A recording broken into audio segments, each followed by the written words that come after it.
ദൈവനാമത്തിന് മഹത്വം ഉണ്ടാകട്ടെ. ഇന്ന് ഫെബ്രുവരി 19 ഈ ദിനത്തിൻ്റെ എല്ലാ ശുഭ ആശംസകളും നിങ്ങൾക്ക് നേരുന്നു. എല്ലാ ശ്രോതാക്കൾക്കും കർത്താവായ യേശുക്രിസ്തുവിൻ്റെ നാമത്തിൽ സ്നേഹവന്ദനം. ഇന്നത്തെ നമ്മുടെ ധ്യാനത്തിന് ആധാരമായി നാം ഉൽപ്പത്തി പുസ്തകം 48-ാമത്തെ അധ്യായമാണ് തിരഞ്ഞെടുത്തിരിക്കുന്നത്. യാക്കോബിന് വളരെ വയസ്സായി, തൻ്റെ നിര്യാണകാലം അടുത്തു. ജോസഫ് തൻ്റെ 2 പുത്രന്മാരുമായി യാക്കോബിൻ്റെ അടുത്തെത്തി. മക്കളെ അനുഗ്രഹിക്കുവാനായി യാക്കോബിന് മുൻപാകെ നിർത്തി. ന്യായമായി മൂത്ത മകൻ്റെ മേൽ വലത്തേ കൈയും എടുത്ത് ഇളയ മകൻ്റെ മേൽ ഇടത്തേ കൈയുമാണ് വെക്കേണ്ടത്. അങ്ങനെയാണ് ജോസഫ് കൊണ്ടുവന്ന് നിർത്തിയത്.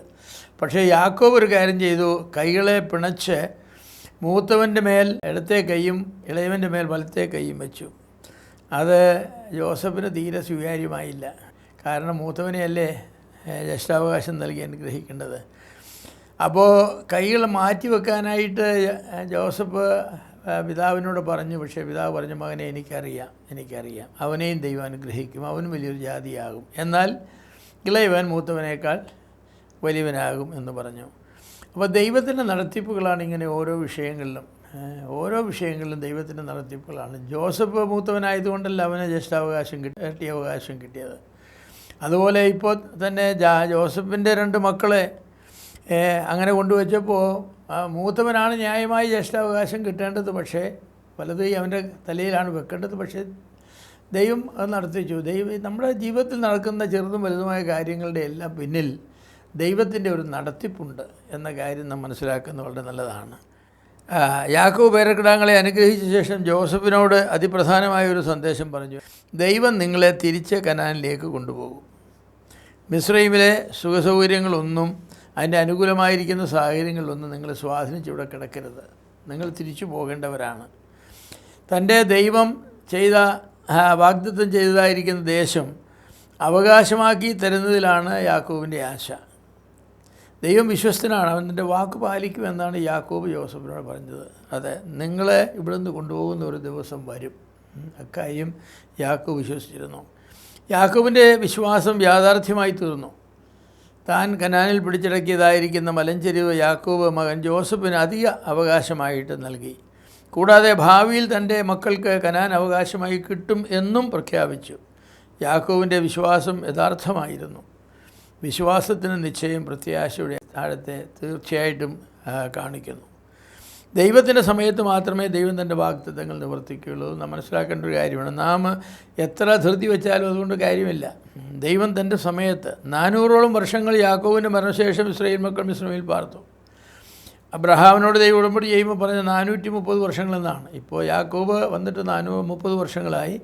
ഇനി ഒരു 400 വർഷങ്ങൾ കൂടെ ഇസ്രായേൽ മക്കൾ മിസ്രൈമിൽ തുടരണം. അത് കഴിഞ്ഞിട്ട് ദൈവം കനാനിലേക്ക് അവരെ കൊണ്ടുപോകും. എന്താണ് ഇപ്പോൾ കൊണ്ടുപോകാഞ്ഞത്? അതിൻ്റെ പറയുന്നത് അമോര്യരുടെ അതിക്രമങ്ങൾ പൂർത്തിയായില്ലെന്നാണ്. അമോര്യരുടെ അതിക്രമങ്ങൾ പൂർത്തിയായിട്ടില്ല.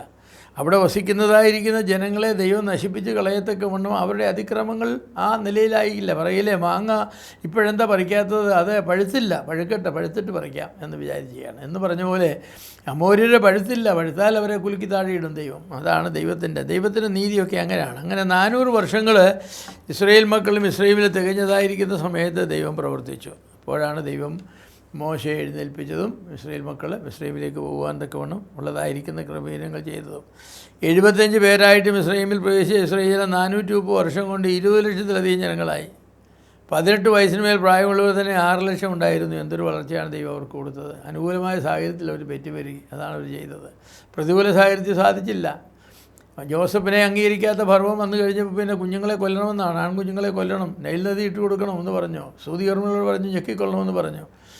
അപ്പോൾ പ്രതികൂലമായ സാഹചര്യമാണ്. ആ കാര്യങ്ങളിൽ അനേകം മക്കളുണ്ടായില്ല. അനേകം മക്കളുണ്ടാകാതെ സൂക്ഷിച്ചു. കാരണം കുഞ്ഞുങ്ങളെ കൊന്നുകളയണമല്ലോ, ആൺകുഞ്ഞുങ്ങളെ. എന്നാൽ അനുകൂലമായ സാഹചര്യത്തിൽ എല്ലാവരും മക്കളെ ആഗ്രഹിച്ചു. അവർ വലിയ ഒരു ജനതയായി പെരുകി. അപ്പോൾ ദൈവം അങ്ങനെയാണ് പ്രവർത്തിക്കുന്നത്. ഏറ്റവും അനുകൂലമായ സാഹചര്യങ്ങൾ അവർക്ക് നൽകി അവർ പെറ്റുവരുവാനായിട്ട്. പിന്നെ പ്രതികൂലമായ സാഹചര്യങ്ങൾ കൊണ്ടുവന്നു. അതെന്തിനാണെന്ന് ചോദിച്ചാൽ, ഈ മിസ്രൈമിൽ നിന്നും പോകുന്നതായിരിക്കുന്ന ആളുകൾ നല്ല സ്റ്റേർഡി ആൻഡ് സ്ട്രോങ് ആയിരിക്കണം. അവർ ബലമുള്ളവർ, ശക്തരുമായിരിക്കണം. അനുകൂലമായ സാഹചര്യത്തിൽ ജനിച്ചു വളരുന്ന പിള്ളേർ ബലവും ശക്തിയുള്ളവരായിരിക്കില്ല. അതിന് പ്രതികൂല സാഹചര്യങ്ങൾ വേണം.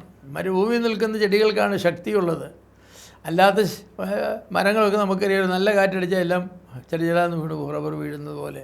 പക്ഷേ മരുഭൂമിയിൽ അക്കേഷ്യ വൃക്ഷങ്ങൾ, കായ വൃക്ഷങ്ങളൊന്നും അതൊന്നും വീണു പോകില്ല. അതൊക്കെ വലിയ ബലമുള്ളതാണ്. കാറ്റിനെതിരെ നിന്ന് പ്രതികരിക്കുന്ന അതിൻ്റെ റൂട്ട് സിസ്റ്റമൊക്കെ ശക്തിയാണെന്ന് പറഞ്ഞ പോലെ ഇസ്രായേൽ മക്കൾ അനുകൂലമായ സാഹചര്യത്തിൽ പെറ്റുവരികയും പ്രതികൂലമായ സാഹചര്യത്തിൽ അവരെ ശക്തരാക്കി തീർക്കുകയും ചെയ്തു.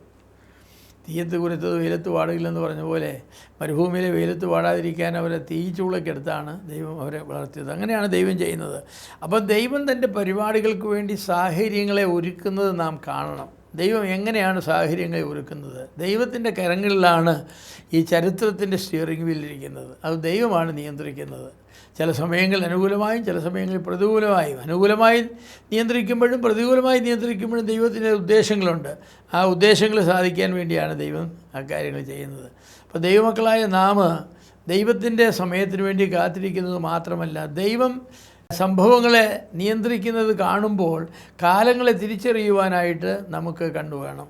പ്രതികൂലമായ സാഹചര്യം വന്നു, അനുകൂലമല്ലാത്തൊരു ഫറവോൻ വന്നു, കുഞ്ഞുങ്ങളെ കൊല്ലണമെന്ന് കൽപ്പന വന്നു.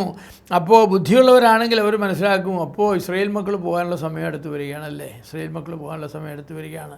മരുഭൂമിയിലെ വാസത്തിന് വേണ്ടി നമ്മളെ ദൈവം ഒരുക്കാൻ തുടങ്ങിയല്ലേ, തീച്ചുള്ളിലൂടെ നമ്മളെ കടത്തിവിടുകയാണ്. ശരി, അത് നല്ല കാര്യം. അങ്ങനെ പറഞ്ഞ് നാം ഒരുങ്ങേണ്ടത് ആവശ്യമാണ്. ഇപ്പോഴും കർത്താവിൻ്റെ വരവാസനമായിരിക്കുന്ന സമയമാണ്. ലക്ഷണങ്ങൾ പലതും കണ്ടു തുടങ്ങി. പക്ഷേ ഇതൊന്നും ശ്രദ്ധിക്കാത്തവരായിരിക്കുന്ന ആളുകളുണ്ട്. അങ്ങനെ നമുക്ക് ജീവിക്കുവാൻ അനുവാദമില്ല എൻ്റെ പ്രിയമുള്ളവരെ. അതുകൊണ്ട് കാലത്തെ ശ്രദ്ധിച്ച് ദൈവത്തിൻ്റെ നടത്തിപ്പുകൾക്ക് വിധേയമായി നമുക്ക് ജീവിക്കാം. അതിന് ദൈവം നമ്മെ സഹായിക്കട്ടെ.